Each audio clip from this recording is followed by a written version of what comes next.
So this was long awaited. I'm starting to do some proper joinery now. The first kind of joinery on this workbench is mortise and tenon. Mortise is going to legs, and I'm going to lay them out today. These are two legs. I've kind of flushed the tops fairly well, and just touching with my fingers to see if I can feel any discrepancy, and I can't.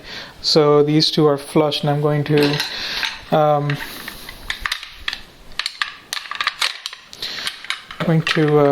clamp them together. I'm going to measure 9 inches from the bottom for the bottom mortise. Just setting 9 inches on my square here. Butt that up against one of the legs. Going to make a knife mark actually.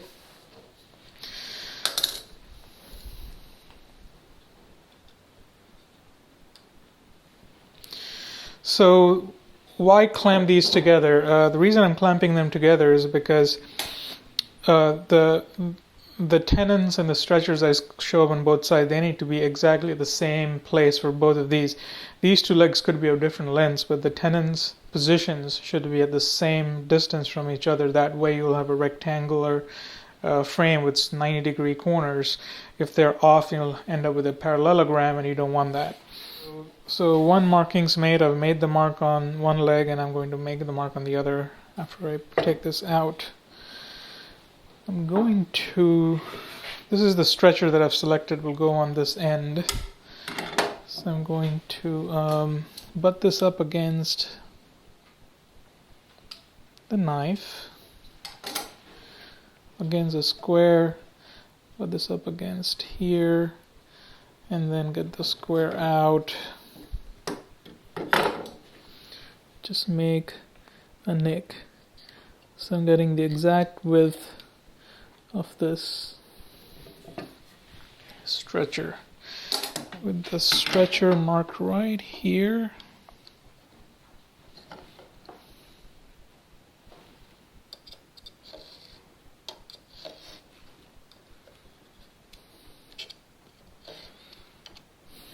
Now this is the stretcher that's going to be on the top. So I'm just going to flush this with the top as best I can. I'm just going to make a mark on the side. So if you didn't see that, there's a little mark here.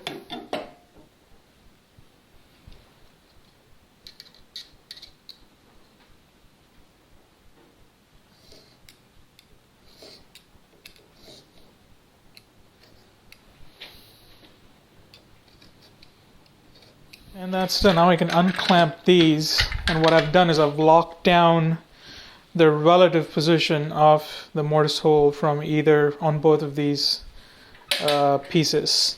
So put the square up against that, register against the same face, mark the corner, just the corner, and then flip it over. Register against this face, which is the face edge.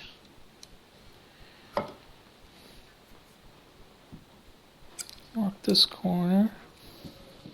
Now I can mark the opposite side of the mortise, and that way I'm going to chop the mortise on both sides so I don't end up with a breakout.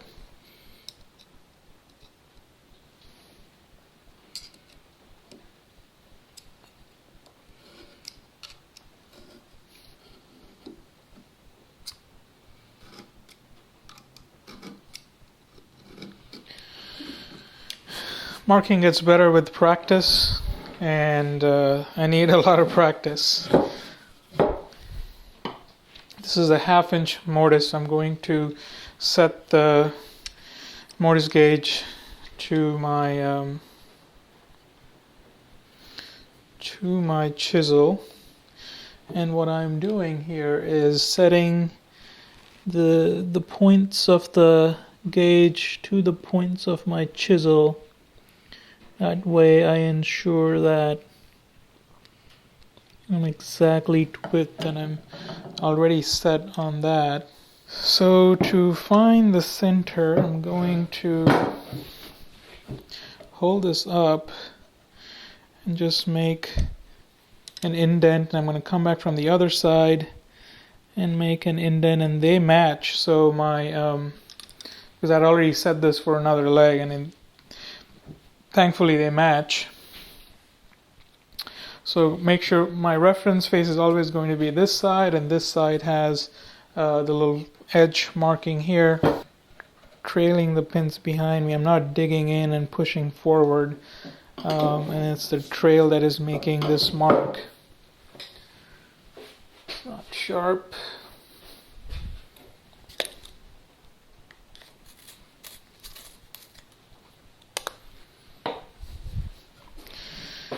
You can see I had the rough marking here.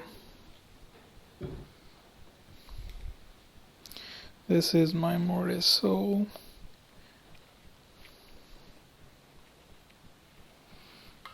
Do the same thing on this side.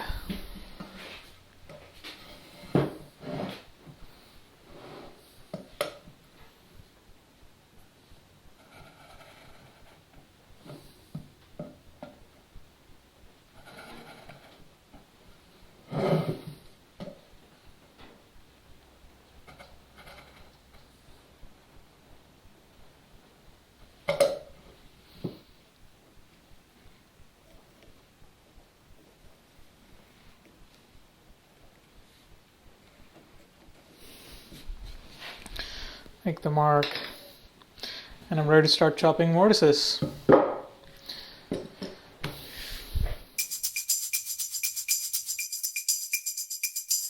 Thanks for watching my video on chopping the mortises over here.